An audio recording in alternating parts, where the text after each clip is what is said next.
Well, good evening. Welcome to Actoroke, Chaldea style. This is a viewing party for episode 2, the Somarrian Hunt.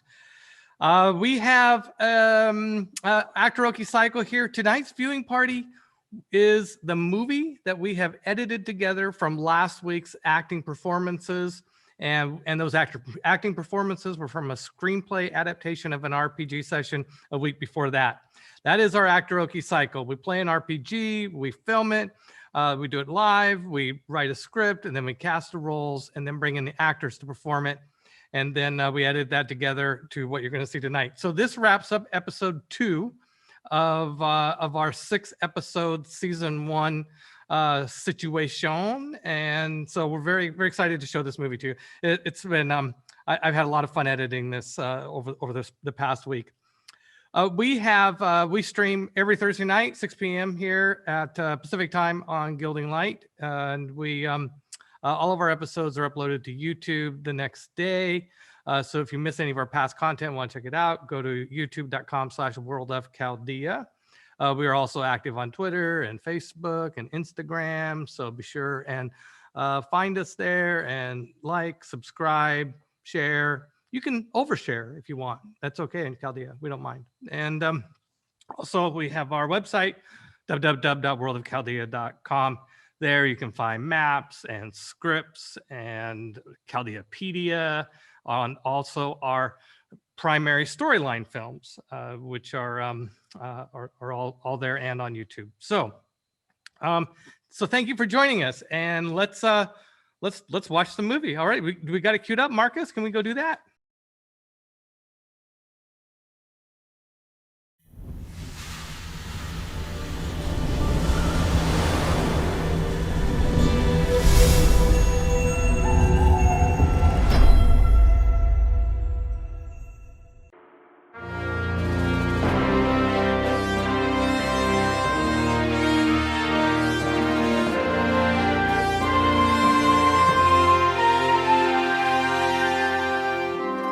Sun salutes a fond farewell to the warm day, giving warrior the evening stage.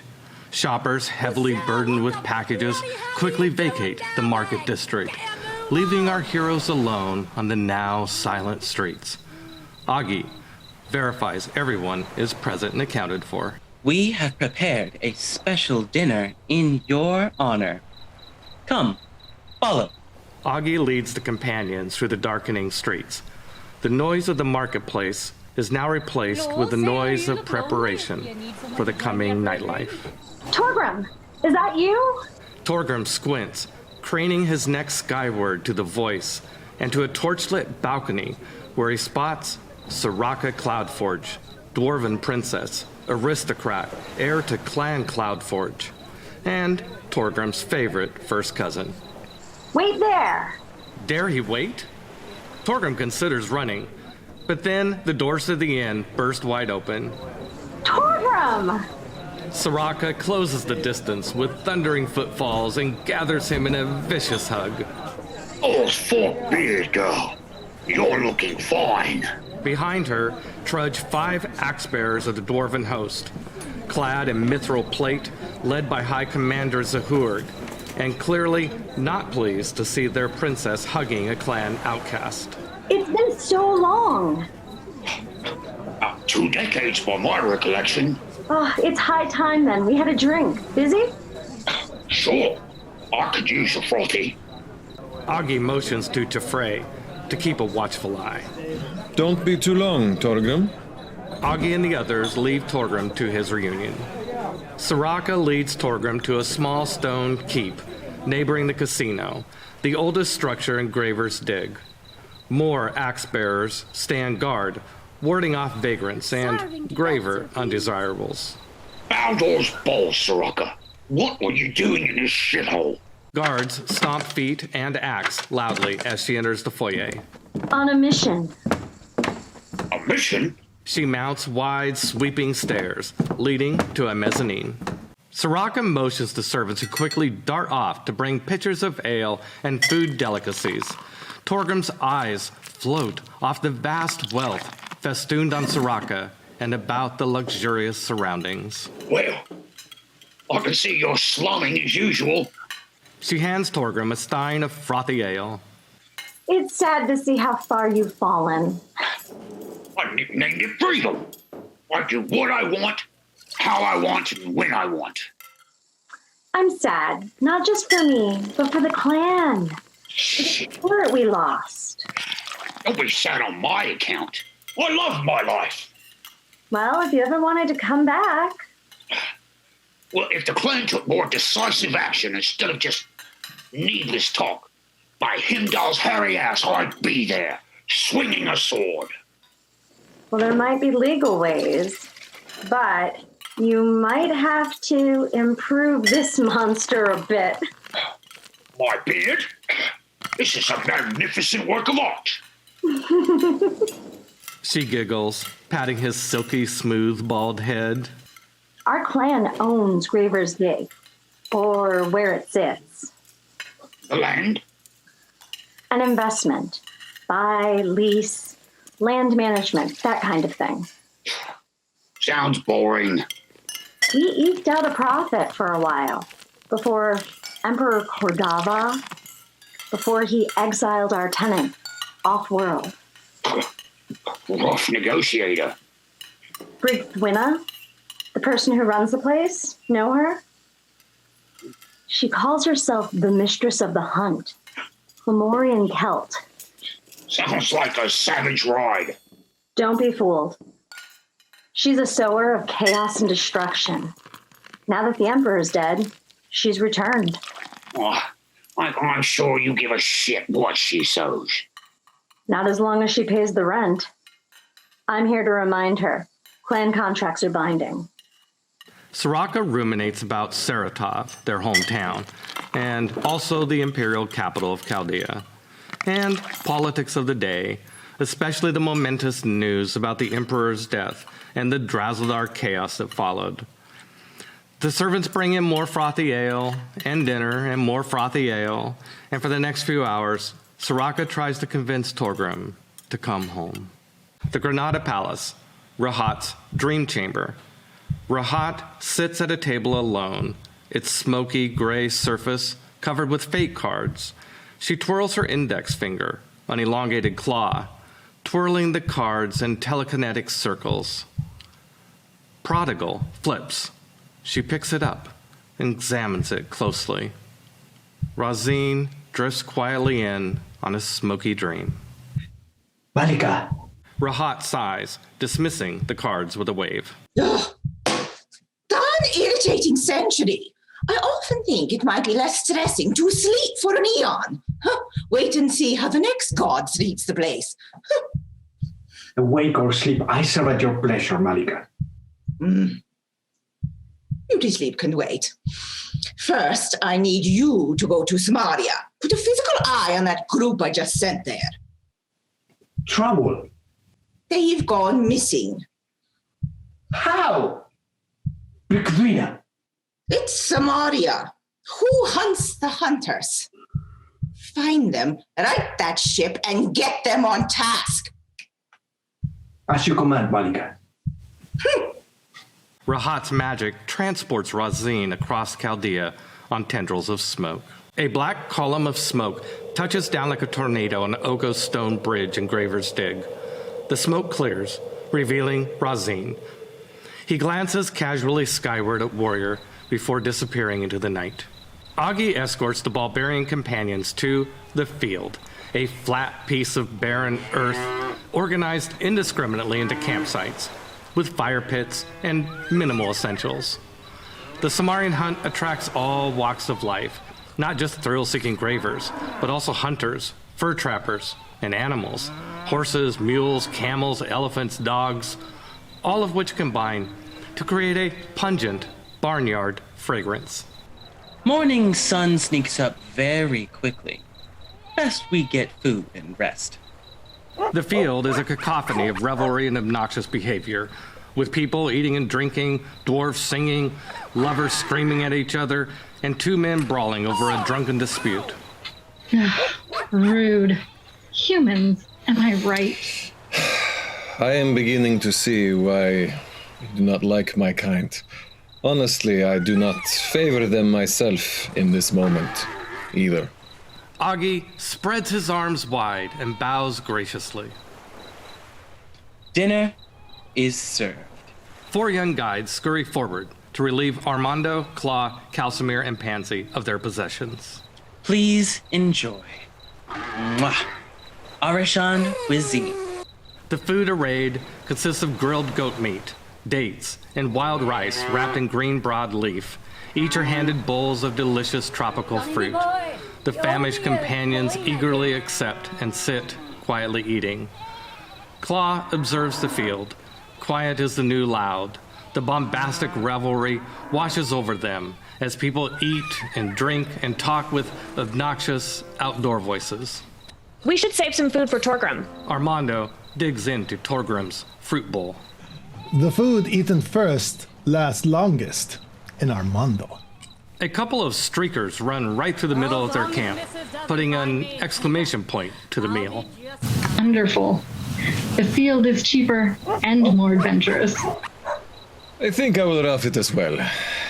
It's probably better to get acclimated to what we'll be experiencing. And we will certainly not miss the dawn. Pansy? Yes, I will join you. Augie directs the other guides as they clean up dinner. Then it's settled. You stay here tonight. Field is cheap and festive. Exhausted and bellies full, the barbarians bed down for the night, in hopes of some much-needed sleep. At least that was the plan. In the neighboring camp, 2 dwarves lounge lazily by the fire, and then they begin to drink. And then they begin to serenade the campers. 2 hours later, the field is quieter, but only marginally so. Pansy wakes with a start to find Augie leaning over her. Pansy. Pansy. Last night, dagger was stolen in the market. What? Authorities think you did it. What? Dagger? What? They're coming. Quick, give it to me. They search you, not me. What? So what time is it? Groggy, Pansy rolls up on her elbow, just as Pierre de Clement plows the scene. Where is my dagger? 4 Amiens men flood the camp, kicking butts and bedrolls, waking everyone. The dagger, return it to me now. He hurls Pansy, discarding her like a piece of trash, and launches into her belongings, searching. The dogs come alive, barking wildly. Calcimere reveals the vial of miracle wine he bought from Brandy to the Amiens man standing over him. Friend, there is no worries here. Drink! He casts a spell. Command. The man takes the vial, pops the cork, and drinks. His stomach expands grotesquely. His eyes get big. He groans. He burps and then hurls all over and then topples over unconscious. Armando jumps up and bursts loudly into song. Go to sleep, my brigands, my brigands, my fashion challenge of brigands. The closest man, lulled by Armando's sweet lullaby, his eyes droop, and he begins to snore before he even hits the ground, right on top of the unconscious drunk. Yeah, stop. A Targonian woman, Longi, athletic in a high-style Byzantine overcoat, drops out of the sky. Was she flying? No, jumping. She leaps again, 50 feet across camp, performs a high-wire acrobatic flip, and lands right next to Pierre, dragging him off Pansy's belongings. I said stop. Everyone just stand the hell down. Pierre shakes free, half crazed, spitting foam. Longi, that halfling stole my dagger. What proof have you of this? The shopkeeper saw her. The shopkeepers are not the most honest bunch. I would be suspicious of what they say if I were you. Money is all they care about. I think you may have been made the fool, my friend. No, I want my dagger. Pierre tries to get at Pansy's belongings. but Longi counters his efforts. Oh, no, no. Pierre's companions exchange nervous glances. Not want to mess with us. You know you do not want to mess with us. Pierre spits on Pansy's gear. You have not seen the end of this. Yeah. Just your end as you leave. Pierre motions to his remaining allies to gather their two unconscious friends. The Amiens disappear, angry, into the night. It's always in the last place you look. Augie, who had remained at a distance, approaches Longi. Pansy doesn't have the dagger. Shut up. She wouldn't lie. Breathe It's not to us here. all. Really? It's okay. I'm Okay, then.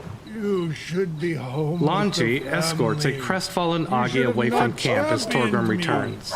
and leave He Hubbard bends down to help untouched. Pansy fix her things and adjust her bedroll. You okay, Missy? Sorry for the trouble. Oh, ain't no trouble my sword isn't happy to remedy. Sleep, damn you. Our tired and beleaguered friends stir to the smell of bacon, eggs, and coffee. Free breakfast to anyone registered in the hunt. Did I not say? Augie dumps 5 pounds of bacon and eggs onto a platter.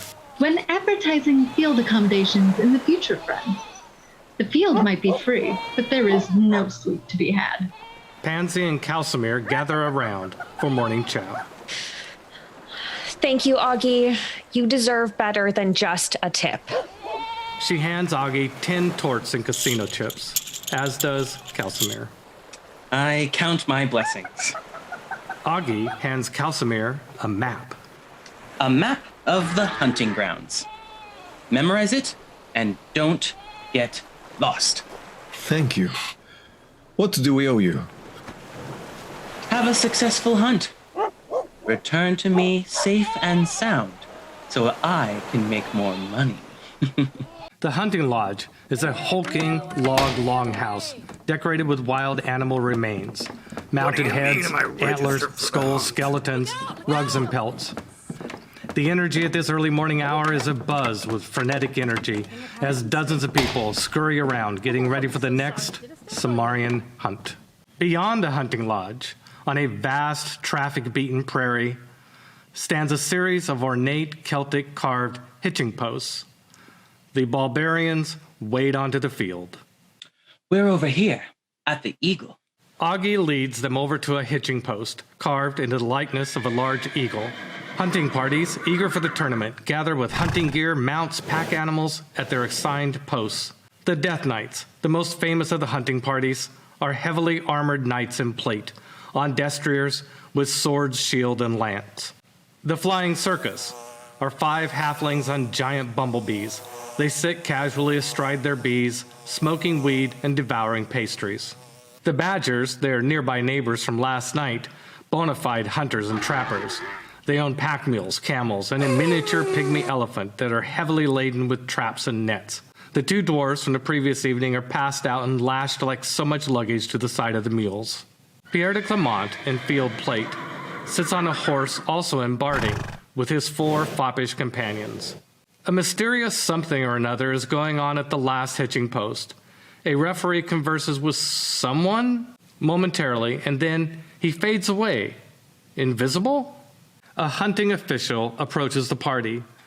Rashidi, head raised, poised, with an erect, businesslike posture, wears rich black and silver robes. This is your referee, a Pentavolo. He carries an air of sophistication, wise and worldly. Neither young nor old, his piercing eyes reflect strange scenes few have witnessed. Welcome to the hunt. I am Rashidi. I will be your referee. For the next little while, Rashidi explains the rules of the hunt, going into exacting detail, a well-prepared lecture no doubt retold many times. With rules sufficiently explained, he reveals a black satin bag. I am responsible for carrying your hunting trophies. Dead or alive, they go in here. That little thing. Don't be fooled by its size. It is a magical stasis construct that can easily hold hunting trophies of vast volume. That Fascinating. A magical bag of holding stuff? Extremely useful and important. Well, I don't relish the thought of dragging rotting carcasses through the heat. Anything captured alive is worth double points. Dead or missing members of your party results in a 20% reduction. So don't die, you guys, okay? We should adopt a strict no dying policy. I'm a referee, not a guide. I cannot provide guidance or advice. I am here to make sure that the rules of the hunt are strictly honored. Saddle up, Rashidi. We're going to play flee, capture, kill. Don't worry about me. I'll keep up. Rashidi begins to rise, walking on air. Augie nudges Calcimer in the ribs and nods as Longi approaches. It's okay. Rashidi, Augie, and the other guides move a respectful distance away, giving Longi privacy to speak. Augie and the other guides work for me. I want to confirm that they are working to your satisfaction. 10 out of 10. Hire them again. So good. Ali was great. He's the I'd best. hire that fellow again. Ignore me. I didn't actually hire anybody. Good. Augie is one of my best. Wonderful customer service, truly. I hope they are treated well. Oh, well, you understand the business arrangement. The guides work for tips only. The fees you pay all go to me. We tipped Augie last night. And I'm sure that they appreciate that, as do I. Longi pulls Pansy aside, her voice dropping. This is more than just a kind visit. I'm sure that Augie is. The dagger. Augie said you don't have it. Of course, we know better. When you return from the hunt, Kingala, the Reeve, will be sober. And you'll want to question you. So... Mr. Pierre de Clement is offering 4,000 tours for its return. Pansy's eyes bulge wide as she glances over at Pierre. No, if I was you, I would bring that aforementioned weapon with me on the hunt. Get some good use out of it. Before turning it. reward, huh? That is an idea. Longi smiles impishly. I thought so. And why don't you claim the reward? Part of my job here is to make sure that commerce flows and gravers dig. I settle problems, before they get out of hand. Who knows? Perhaps de Clement will be met with a tragedy on the hunt. You can keep your little toy. Augie's next tip will be all the richer. Pansy and the others watch Longi return to town. I'm confused. Did Pansy steal something? The hunting parties gather at the starting line. Like the land rushes of old, the parties surge. The Death Knights put heel to flank and are gone in a cloud of dust. Their horses at a full gallop carry them swiftly across the plains. The flying circus rise in a buzz, circle a few times, gaining momentum, and soon are gone over the first rise. Pierre de Clement and his companions sit motionless, hands cradled on their pommels, waiting. 1,000-yard stare at Pansy. With their orange safety flag prominently at the top of Chaldea, the barbarians move out, following Augie's map north by northwest. Pansy glances back at Pierre, who is shadowing them at a distance. Is it legal to follow other teams? Rashidi flies gracefully alongside the party. Sure. As long as you keep your flag on display, they cannot attack you. Pierre also maintains his flag, not wanting to fight. Not yet. After hours of flat grassland plains, our heroes approach the edge of a jungle. Thick and towering mahogany and gaboon canopy fill the horizon. No sooner did they arrive at the first tree than a herd of rhinos, spooked, burst forth from the thick undergrowth. 3 bull rhinos, hooves churning sod, direct their dire ire at the barbarians. I say, we turn tail, and we'll lead them bastards back to Pierre. I second that. Claw yanks the reins and wheels their horse around. Ha!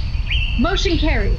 The heroes, at full gallop, pursued by the enraged rhinos, head directly at Pierre and the Amian duelists. Pincer maneuver. You go left, we'll go right. We'll meet up on the other side. Calcium, Claw, and Armando veer right. Team tall versus team small. Torgrim and Pansy go left. Pierre avoids the quickly approaching rhinos and turns towards Torgrim and Pansy. The rhinos in the tall grass lose their quarry and continue straight. Pierre catches up with Pansy on her slow, stud-legged pony and lowers his flag. Drop your flag and let's end this once and for all. Rashidi flies close, watching the encounter intently. No, leave us alone. No, leave us alone. You're dead. Pierre peels off, leading his companions toward the jungle. Everyone reconvenes following the pincer movement at the jungle tree line. Armando arrives late to the party. There be some scary beasts in these pride lands. Suddenly the horses prance, skittish, neigh, and bark. What's wrong? The dogs are barking out of control. The earth surges up, pressing up like a flat belly full of miracle wine. Dirt and grass shooting skyward. What in Handel's hairy ass is that? Rashidi flies upward, quickly getting out of the way. A tunnel tear, a giant monstrosity, 8 12-foot tall spiked legs with a circular maw with rings of serrated teeth bursts from a hidden tunnel. Claw, Calcimer, Pansy, and Torgrim all manage to dismount their bucking broncos. Armando's horse rears and then bolts. Whoa! Whoa! Whoa! Whoa! Armando! Come back! We need you! Ah. Unbelievable. Torgrim ain't got time for bards with less riding skill than a dwarf. Kill the beast! The spider goes after the barbarians, seeking dinner for the next week. A hairy barbed leg spears Calcimer, driving him harshly to the ground, blood gushing from a deep piercing to the chest. Ah. Pansy is slashed across the leg. Oh my gods! Torgrim disappears behind thrashing spider legs and comes out bleeding from his neck and arms. Smash the blood! A prehensile tongue disgorges from the spider's maw, missing Pansy, but dousing her in sticky goo. Disgusting. Evu. Claw uses nature's life-giving essence, the healing word, and saves Calcimer from dying from the near-mortal strike. Pansy looks quickly to see if Pierre is near. Watching? Apparently no. She pulls out the dagger, slashing at the god-awful tongue, but it's too fast and she misses. The tunnel terror is fast on 8 legs and every attempt to strike the beast ends in failure, weapons hitting nothing but air. Soon the dogs, every damn canine is in the fight, jumping, biting, snapping. Before long, Claw, Calcimer, Pansy, and Torgrim are all covered in blood. Blood, pain, from friend and foe. Well, 100 tortellini to whoever kills it! Torgrim rages. The tongue slithers around like a demented snake and wraps its sick stickiness around Pansy. She deftly rolls free. Oh, I'm starting to feel a little frightened. Calcimer managed to disengage from the frenetic thrashing legs, pulling back and heals Pansy with a warm, delicate hand. How about thunder? A wave of thunderous force sweeps out from Claw, impacting the tunnel terror, pummeling his body and pushing him back. Pansy goes down under a mountain of thrashing spider legs. Pansy! A beat later, she ekes out from around the side. Come on, you guys! She pulls out a bag of ball bearings and tosses them under the spider. Slip on that, you... They land and sink harmless into the dirt and webbing. The dogs fight as a pack, getting in more and more bites, breaking 1 and then 2 and then 3 legs. The gimpy, bleeding spider, more fearful of the dogs, lashes its tongue, looking to eat dog meat. It's done for. The tunnel terror, bleeding with multiple legs broken and inoperable, retreats into its hole. I say, we go in, we capture it. Put it in the bag. Double points, bitches. Torgrim looks down the hidey hole, cracks his neck. Now, someone, brush me up. I'm going in. Calsamir manages to heal Torgrim just as he leaps in. Pansy follows, then Calsamir and Claw and the pack of dogs. The spider, mortally wounded, has little fight left. Torgrim and the others manage to pin its good legs. Rashidi opens up the bag of holding and scoops the spider. As it touches the event horizon, the spider shifts, turns gaseous, and disappears as it is sucked into the bag. Their first critter locked down, they turn their attention to the nest, and... I wonder if there's anything else interesting in there. Like, previous victims? Claw scans the dark tunnel, searching. Where's Armando?